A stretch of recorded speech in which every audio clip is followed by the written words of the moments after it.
નમસ્કાર વિદ્યાર્થી મિત્રો, હું ટંડેલ સોનલ અશ્વમેઘ વિદ્યાલય કિલ્લા પારડી.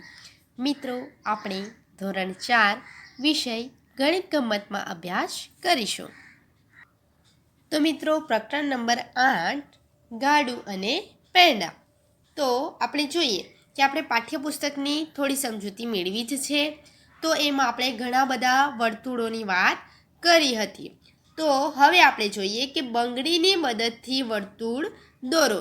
મિત્રો, તમારે તમારી નોટબુકમાં બંગડીની મદદથી વર્તુળ દોરવાનું રહેશે. અહીં બંગડીની મદદથી વર્તુળ દોરવામાં આવ્યું છે. આ જે વર્તુળ દોરેલ છે એ બંગડીની મદદથી દોરેલ વર્તુળ છે. તો આ રીતે વર્તુળ તમે તમારી નોટબુકમાં દોરશો.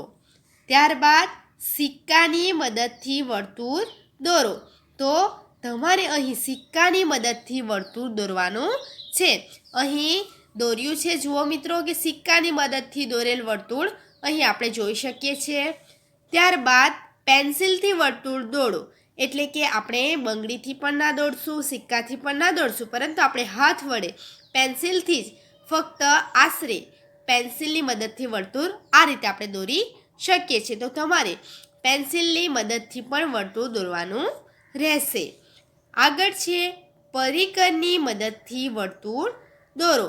તો પરિકરની મદદથી મિત્રો વર્તુળ દોરવાનું છે. તો આપણે પરિકરની મદદથી કઈ રીતે વર્તુળ દોરી શકીએ છીએ?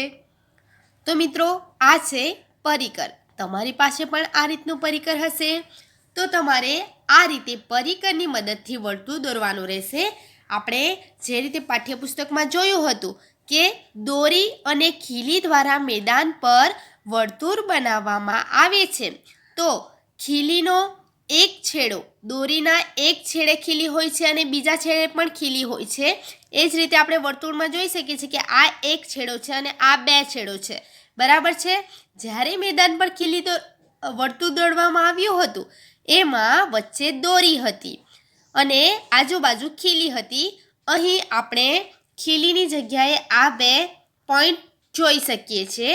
તો એક આ ખીલી અને આ ખીલી એવું આપણે સમજી શકીએ છીએ. તો એનો એક પોઈન્ટ આપણે વચ્ચે, એટલે કે મધ્ય બિંદુ વચ્ચે રાખવાનો રહેશે, મધ્ય કેન્દ્રમાં, અને બીજો છેડો આપણે અહીં રાખશું. બરાબર છે મિત્રો? તો આ રીતે આપણે અહીં જોઈ શકીએ છીએ. જુઓ મિત્રો, કે આ રીતે આપણે એને ગોળ ફેરવી અહીં વર્તુળ દોર્યું જ છે, પરંતુ આપણે અહીં શીખવા માટે ફરીવાર એકવાર વર્તુળ દોરીએ. તો આ રીતે આપણે વર્તુળ દોરી શકીએ છીએ કે એનો જે એક છેડો છે, એનો જે આ છેડો છે એ આપણે વર્તુળના કેન્દ્રમાં મૂકીશું અને જે બીજો છેડો છે એ આપણે એના ગોળ ફેરવી વર્તુળ બનાવી શકીએ છીએ. તો આ રીતે પરિકરની મદદથી આપણે વર્તુળ તૈયાર કરી શકીએ છીએ. તો તમે તમારી નોટબુકમાં બંગડીની મદદથી, સિક્કાની મદદથી, પેન્સિલની મદદથી અને પરિકરની મદદથી વર્તુળ દોરવાનું રહેશે. હવે મિત્રો, આપણે આગળ સમજૂતી મેળવીશું. અહીં આપણે એક વર્તુળ જોઈ શકીએ છીએ. જોઈ શકો છો ને વર્તુળ? હવે આપણે ત્રિજ્યા વિશે પાઠ્યપુસ્તકમાં સમજૂતી મેળવી હતી કે જે વર્તુળનું મધ્ય કેન્દ્ર હોય છે અને એના બીજા છેડા સુધીનું અંતર, એટલે કે વર્તુળની ત્રિજ્યા. તો સૌપ્રથમ આ આપણને જે O દેખાય છે એ વર્તુળનું મધ્ય કેન્દ્ર છે, અથવા તો આપણે એને મધ્ય બિંદુ કહી શકીએ છીએ. તો O એ મધ્ય બિંદુ છે. તો અહીં જે આપણને O લખ્યું છે, તો O શું છે? મધ્ય બિંદુ અથવા મધ્ય કેન્દ્ર. આપણે અહીં લખીએ મધ્ય બિંદુ. તો આ છે મધ્ય બિંદુ, એટલે કે વચ્ચેનું બિંદુ. હવે આપણે જ્યારે વર્તુળ દોરીએ છીએ ત્યારે મધ્ય બિંદુ પર એક પોઈન્ટ વર્તુળનો મૂકીએ છીએ અને બીજો પોઈન્ટ આપણે અહીં મૂકીએ છીએ વર્તુળ બનાવવા માટે, બીજા છેડે મૂકીએ છીએ અને વર્તુળ બનાવીએ છીએ. તો મધ્ય બિંદુથી જે બીજા છેડાનું અંતર હોય છે એને આપણે ત્રિજ્યા તરીકે ઓળખી શકીએ છીએ. તો અહીં O અને B, OB જે છે એ આપણી શું થશે? ત્રિજ્યા થશે. ઓ બી એ ત્રિજ્યા થશે. તો આપણે લખી શકીએ છીએ ઓ બી. તો આ છે ઓ બી, તો અહીં આપણે ત્રિજ્યા લખી શકીએ છીએ. બરાબર છે મિત્રો. હવે એ બી, તો એ બી શું છે? હવે મિત્રો જુઓ, આ એ છે અને આ છે બી. એ થી બી સુધીનું અંતર, એ થી બી સુધીનું અંતર એટલે કે વર્તુળનો જે અડધો ભાગ કરતી જે અહીં રેખાખંડ છે એ અને બી, તો વર્તુળનો અડધો ભાગ કરે છે ને, તો એને આપણે વ્યાસ તરીકે ઓળખી શકીએ છીએ. બરાબર છે મિત્રો. કે અહીં જોઈએ કે ઓ બી અને ઓ એ, તો એનો અડધો અડધો ભાગ થયો ને, તો એ બીને આપણે વ્યાસ કહી શકીએ છીએ. જે આખો રેખાખંડ છે એને આપણે વ્યાસ તરીકે ઓળખી શકીએ છીએ. તો એ બી શું છે? વ્યાસ છે. જે વર્તુળનો અડધો ભાગ કરે છે.